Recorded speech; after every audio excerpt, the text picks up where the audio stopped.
All right, we're back with Chapter 9 of The White Stallions of Lipizza. This is, Chapter 8. We're with Chapter 8. It's called Cheers for Xenophon. I hope I'm saying some of these words correctly. The evenings now were not long enough. Hans and Fräulein Morgan entered into a plan of action. He would study his lessons the first hour, then she would find a book on the Lipinzanaires for him to read until closing time. Because she had given him the ticket to the ballet, she felt somehow responsible for his burning interest and was determined that the boy who hungered for knowledge should be given all he could digest. Hans, she said, bending over him so that he caught the faint fragrance of 4711 soap. First, make out a list of your questions. For my schoolwork? Or, his tone became eager, or for the writing school. I already have made that out. The patrons around the table looked up, some scowling, some smiling indulgently. Lower your voice, Fräulein whispered. For your schoolwork first, of course.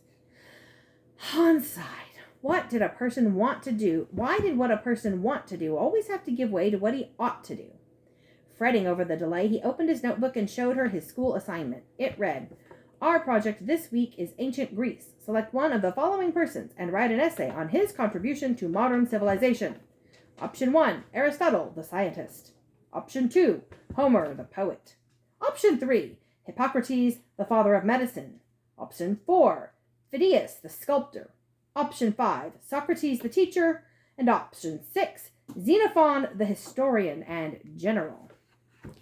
Unhesitatingly, Hans pointed to the last name.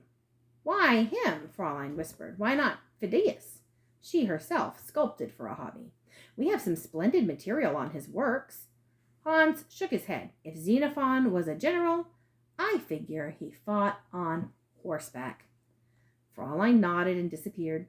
Hans squirmed. Valuable time was being lost. He went over to the big dictionary. If he was going to spend a whole week on Xenophon and maybe have to read his essay out loud to the class, he should at least know how to pronounce the man's name. He lifted hunks of pages until he came to X. There were several long columns of frightening words. Xanthip, xanthocroid, xenomorphic, until he finally came to Xenophon. It was pronounced Xenophon. And before Hans could read the few lines about him, his eye pounced on a picture of the general on a black horse, standing on the shore of the Black Sea. Arms outstretched, he was giving thanks to the gods after a 1,500-mile march with 10,000 soldiers. Here's a picture of the general. That's a long march with a lot of people. Fräulein Morgan touched him on the shoulder. Xenophon wrote many things, she said with a sparkle of discovery, but this volume must have been written especially for Hans Haupt. It is the earliest known work on the horse and his care. It was a thin, morocco-bound book with gold medallion of a lion hunt on the cover. Hans hurried back to his table and his pool of green light. He ran his fingers over the title embossed in gold, The Art of Horsemanship. Quickly, he opened to the introduction, and with the first sentence, he clapped his hand over his mouth to keep from laughing aloud for joy. He read it a second time. Seeing you are forced to meddle with horses, don't you think common sense requires you to see that you are not ignorant of the business? What does that mean? Does a general have to have? He has to have skill on He has to have a good horse. And so he's saying, if you have to be on a horse, don't you think you better know how to handle one? Yep. For the next hour, Hans was swept back more than 2,000 years in time and wisdom. To his amazement, he learned that Xenophon's cavalry rode without stirrups, yet they could command a horse to dance and balance on his hind legs exactly as the horse ballet. What was more, Xenophon explained how it was done. Hans read the ancient words in a fever of discovery. When a horse bends his hind legs on the hocks and raises the forepart of his body so that anyone facing him can see the belly, then you must give him the bit so that he may appear to be doing willingly the finest pose a horse can strike. Now Hans was beginning to get answers. He started to take notes, then put pencil behind his ear. Here was something he could remember without notes. He read on in breathless haste. Some, however, teach these maneuvers by hitting a horse under the hocks, others by telling a man alongside to strike him with a stick under the gaskins. We, however, consider that what a horse does under constraint he does with no more grace than a dancer would show if he were whipped and goaded. No, a horse must make the most graceful and brilliant appearance of his own will, with the help of gentle aids. Hans watched Hans wanted to stand up and cheer for Xenophon. His hands were sweating with excitement. He wiped them on his trousers before turning the next page.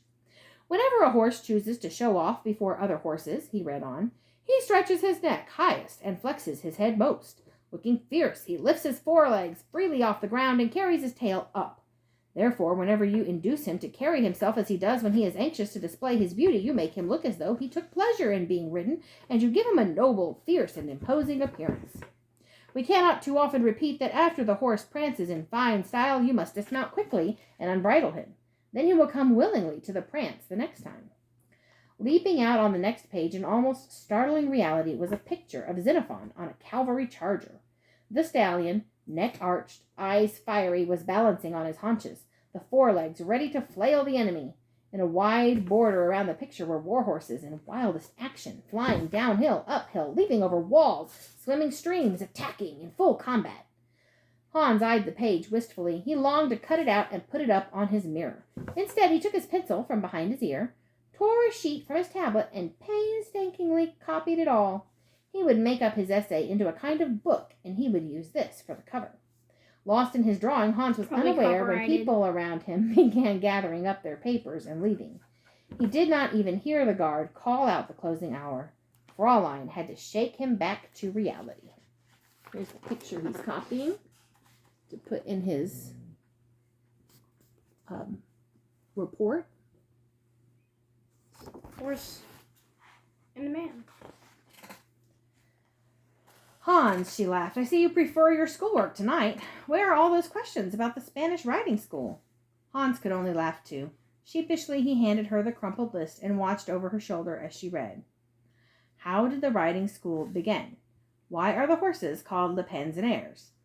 Where are the colts born? Why is one horse chocolate brown when all the others are white?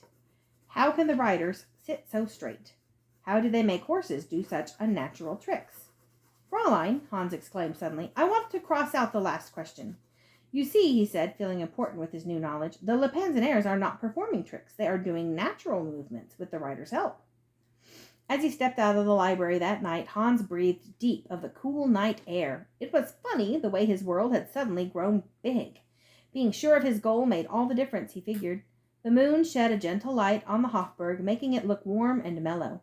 He crossed over and walked around the palace. Opposite the main entrance, he stopped in front of the Prince Eugene monument.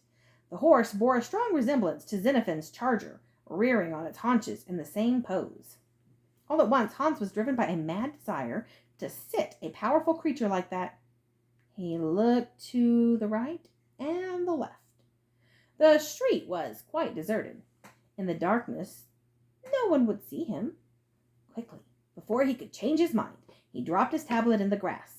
The pedestal of the statue had fluted columns and many ledges, and some deep and some narrow, and all seemingly made for climbing. Glancing around once more to make certain that no one was approaching, Hans mounted step on step, using the palm of his hand as a lever until with a bound he leaped up on top of a column onto an overhang of marble.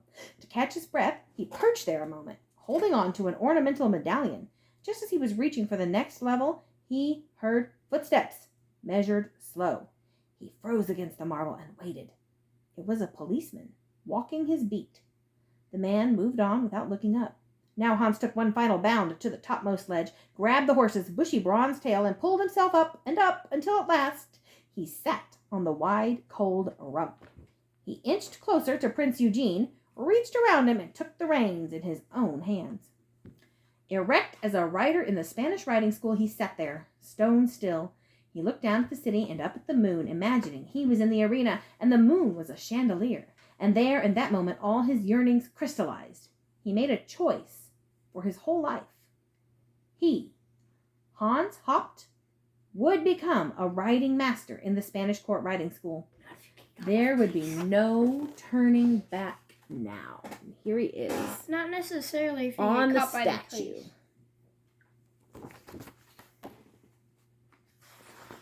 All right, that's it.